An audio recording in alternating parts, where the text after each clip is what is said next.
Hi, Whiskey Jason here. Whiskey from the viewpoint of an American in Germany. And today I have a bottle of Paul John. Wait, Jason, Paul John is not exotic and rare. You're right, but this bottle is. This is a independent bottler from Germany, usually called Malt of Scotland. This time he changed his name to Malt of India, which I think is a really cool thing. And there was 210 bottles from the cask number 15066.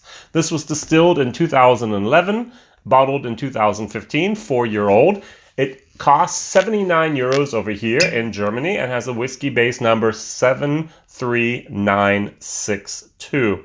Very interesting. If you do research this, somehow a bottle of this made it all the way over to Seattle, one of the 210 bottles, exactly this bottle. Mine is number 69. Yep. And I don't know what number made it over to Seattle, but they tasted it. They paid $153 for it.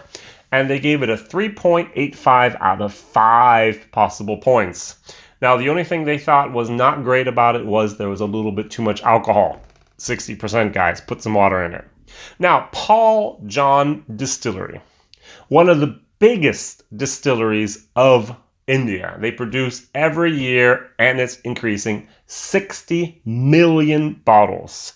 Usually just the blended original, basically for the Indian market. But since 2008, they have started creating and producing the single malt.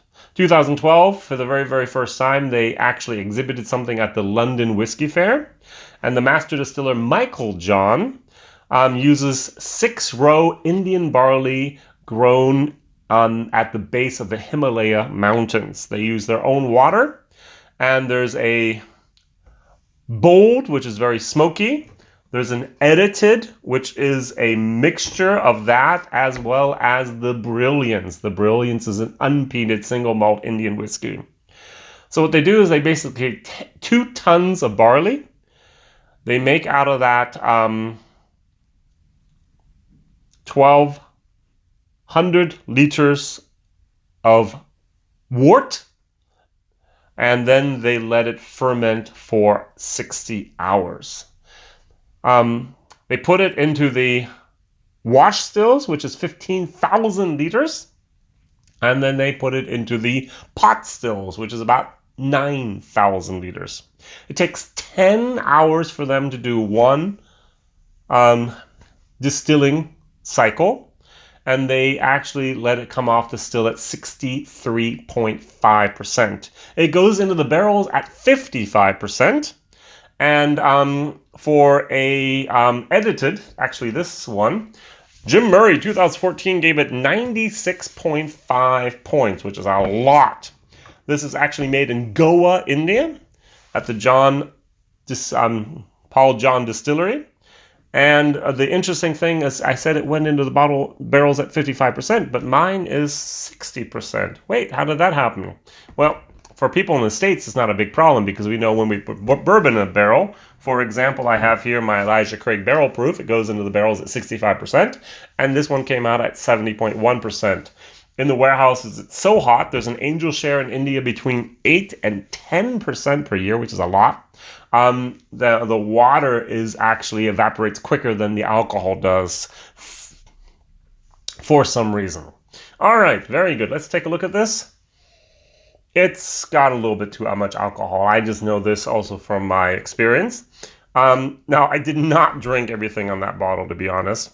I was at a whiskey fair. I was at a whiskey event, let's say that. We're about 120 guys, a few women together. And there's this Facebook group over in Germany called whiskey.de, the meeting spot for the fine spirits. And once a year, they all get together. And at the end, at about 12:30, 1 o'clock, they wanted to go back to the hotel, and everyone went. And the rest of the bottles, they were auctioned off. And so I paid 10 euros for this bit. I tried it there. I really liked it, and I said, "Hey, I gotta have this." And I won, and therefore I get to make the video as well. Okay. This is really, really nice stuff. If I'm going to describe this in any way that's at all relatable, it's like an Oban Little Bay mixed up with a, or married with a Auchentosh 3 wood. There's a lot going on in there. It's a barley, creamy, herbal. I'm missing something here. It's a little bit like a holly. And it's honey. And it's got a little bit of the Swiss Ricola, that herbal type of, oh, it's really good. It's like a good Oban that's got a little bit more on top of it with caramel. Let's say you took a Toffifee caramel and a whole bottle of Oban and you dissolve that Toffifee in there, including the hazelnut. This is what you get. Now, 60% ABV is a little bit too much for my nose and for my palate, so I put some water in it, and it's probably still going to be very, very hot.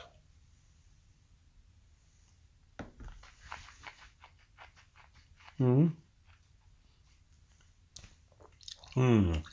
the one hand, it's really, really great. Like I said, an Oban with a Toffifee in there with a hazelnut. And on the other hand, there's this alcohol that really kind of goes, hi, I'm here. Don't forget that I'm all about this. And that's a little bit of our problem. I think, now I know 4 years in India is a lot.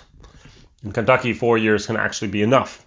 Now, I have a nice little suggestion. I don't know if malts of Scotland and Padmore are listening, but why don't you just buy that barrel, let it be in India for 4 years, and bring it back to Germany, put it in your warehouse, and let it mature for another 3 years, maybe even 4.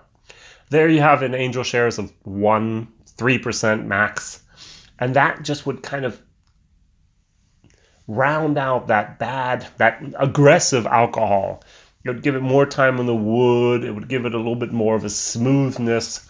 That would have been perfect. Now, I know it would have been more expensive. 79 euros for a bottle from the from MOS over here in Germany is fairly cheap. I think the cheapest one I've ever seen was 59 euros was the cheapest, and I've seen bottles way, way above 200 euros. Because what they do is they buy one cask, and they bottle it, that one cask, and that's it. So it's always at barrel proof, cask strength, and that's it. Whatever's in that barrel, they put in there. No coloring, no chill filtering, nothing. Just pure, wonderful, independent cask strength juice. And this stuff is really, really good. But the alcohol is still, in my personal opinion, Whiskey Jason, whiskey from the viewpoint of American and Germany, a little bit too young. Oh, I'm getting some clover. Oh, that's actually very, very nice. I get some hay, I get the honey, I get those herbs. Oh, very, very nice.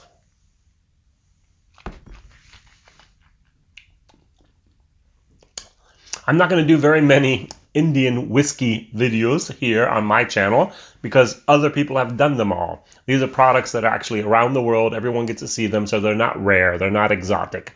They might be difficult to find in some states and some countries, but other people have found them and so on. So I'm very, very glad and very pleased that I have this single cask edition of a Paul John that I can actually talk about and be able to taste here online. I'm going to give it a solid B. Value for money, 79 euros, $153 in the States. I'm going to give it a C. So if you could find it and you want to try something exotic, something rare, one of 210 bottles worldwide, go for it. Hey, it's non-peated. It's very, very nice. It's got that wonderful, wonderful Oban type of character with a more caramel, more of the Toffifee, more of the hazelnut. It's a good, solid whiskey. Well, thank you very much for watching. I have a question of the day.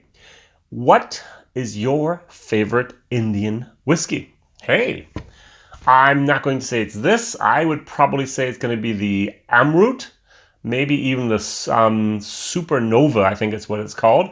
That was fantastic. maybe you have a different one. What is your favorite Indian whiskey? I expect a lot from India. And actually, what I'm what I'm expecting, I'm anticipating sometime in the next 2 to 3 years. When will we get the first nice Chinese whiskey on the market? Who knows if they can do it in Taiwan? Not real China for me. They can do it in India. They can do it all over the place. Why not mainland China? Who knows? All right, Whiskey Jason here, publishing videos on Monday, Wednesday, and Friday. See you soon. Bye bye.